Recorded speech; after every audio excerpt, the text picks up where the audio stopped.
पहले आप लोग का 12th का केमिस्ट्री का फर्स्ट चैप्टर क्या है, ठोस अवस्था, सॉलिड स्टेट। ठीक है, तो ठोस किसे कहते हैं, जिसका आकार और आयतन क्या होता है, निश्चित होता है, उसे क्या कहते हैं, ठोस। ठोस के कुछ गुण आप लोग को फिर से एक बार बताते हैं। सबसे पहले जो भी ठोस होता है उसका आकार और आयतन क्या होता है, निश्चित होता है, मतलब उसका आकार कभी बदलता, लेकिन कभी कभी उच्च ताप पर क्या होता है, उसका आकार आकृति बदल जाता है। जैसे हमारे हाथ में ये पेन है तो इसका आकार कभी बदलेगा, लेकिन जब इसके ऊपर क्या देंगे, टेम्परेचर देंगे, तापमान देंगे, तब इसका आकार क्या होगा, बदल जाएगा। ठीक है, इसका घनत्व क्या होता है, उच्च होता है। आप लोग को बताए थे कि जो ठोस पदार्थ होता है उसके कणों का सजावट बहुत नजदीक नजदीक होता है, क्या होता है, और जो ठोस होता है उसमें अंतराणु का स्थान कम होता है, इसी कारण इसका घनत्व क्या होता है, उच्च होता है। और जो पदार्थ जिसका घनत्व अधिक होता है या जो ठोस होता है, जो कठोर होता है, उसका द्रव्यमान भी क्या होता है, उच्च होता है, मतलब वो कम तापमान पर आसानी से पिघलता नहीं है, उसको पिघलाने के लिए बहुत अधिक टेम्परेचर की आवश्यकता होती है।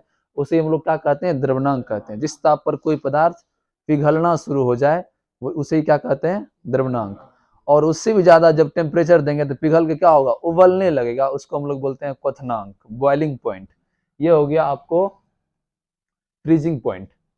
ठीक है, चलिए अगला, ठोस पदार्थ जो होता है वो अधिक कठोर होता है। क्यों कठोर होता है, क्योंकि उसके बीच मजबूत आकर्षण बल काम करता है, इसीलिए ठोस प्राय क्या होते हैं, कठोर होते हैं। ठीक है, अब अगला टॉपिक है, आपको आज हम समझाएंगे संपीड्यता क्या होता है। किसी को पता है संपीड़ा क्या होता है, संपीड्यता, समझिए ध्यान से। संपीड़ा मतलब होता है, जैसे ध्यान से समझिए, कोई एक ग्लास है, ठीक है, और इसमें किसी प्रकार का गैस भरा हुआ है। आप सब जानते हैं गैस का जो कण होता है उसके बीच अंतरा अणु का स्थान क्या होता है, अधिक होता है ना। तो जब इसके ऊपर यदि कोई बाहर से कोई फोर्स काम करेगा, कोई बल काम करेगा, तो ये अपने आकार से कुछ नीचे घट सकता है, घटेगा, क्योंकि इसके बीच में क्या है, खाली स्थान बहुत अधिक है।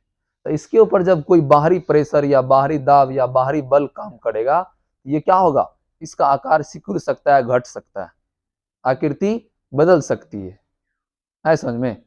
लेकिन इसी गुण को कहते हैं संपीड़ितता, मतलब जिसका आकार क्या हो, अधिक ताप या दाब पर क्या होता है, बदल जाता है।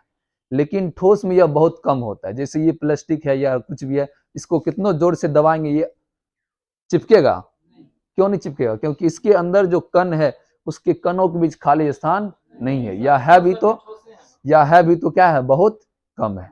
हाँ बोलो। हाँ हम लोग का भी शरीर नहीं, ठोस नहीं हुआ, अंदर में बहुत सारा जगह खाली है ना। जैसे दोनों फेफड़ा के बीच क्या खाली स्थान, बीच में हट है तो उसके अंदर भी कुछ खाली स्थान है। मतलब आकार आपका स्ट्रक्चर ठोस ही है, लेकिन अक्रिस्टलीय ठोस। कैसा ठोस है, यदि आपके ऊपर एक बड़ा सा पत्थर उठा के मारेंगे तो आपका बॉडी क्या होगा, फट सकता है, यानी कि आपका आकार भी बदल सकता है। आप ठोस हैं, लेकिन कैसा ठोस, अक्रिस्टलीय ठोस।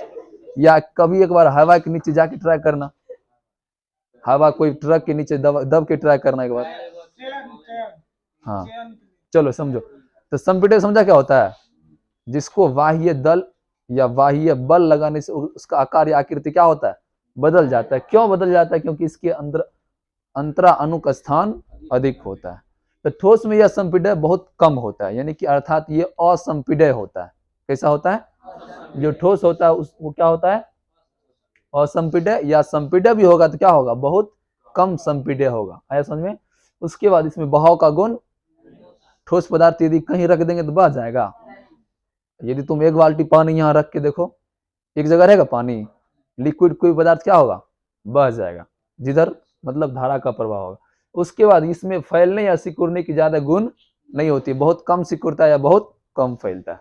ठीक है, ऊर्ध्वापतन सब लोग समझते हैं, ठोस से सीधे गैस में बदलना, ये गुण इसमें होता है। लेकिन कुछ पदार्थ ऐसा होता है जिसमें ऊर्ध्वापतन बहुत कम होता है, जैसे NaCl का क्रिस्टल, ये कभी भी ठोस से द्रव में, ठोस से गैस में नहीं बदलता है। ठीक है, और विसरण मतलब क्या होता है, फैलना, वही हुआ विसरण या परासरण।